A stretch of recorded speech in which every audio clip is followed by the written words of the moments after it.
අද අපේ වැඩසටහනේ කතා කරන්නේ ශ්‍රී ලංකාවේ සදාකාලික වටිනාකමක ඇති ලෝකයේ විශාලතම වෘක්ෂපලතුර වන ජැක්පල ගැනි.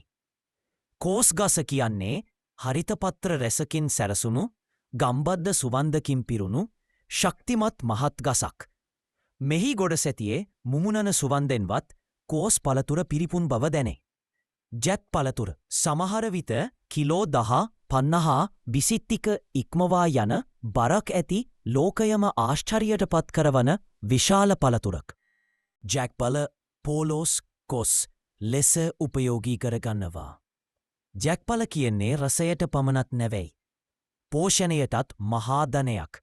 විටමින් A, C, khනිජ, ෆයිබර ඔක්කොම මේකේ. ඒ නිසාම කොස් කියන්නේ වෙජිටේරියන් මස්.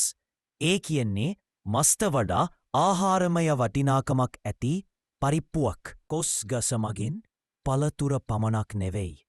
ලී, පත්‍ර, ලින්දු, ඇවිල්ලක් පවා වසර ගණනාවක් අපේ ගෙවතු වැඩවලට හදාරාගෙනාවේ.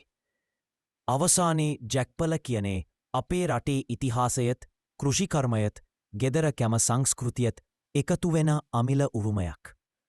කාලය ගියත් කොස් රසය කොස් වටිනාකම අපේ ජීවිතවලින් අදත් ඉවත් වෙන්නේ නෑ.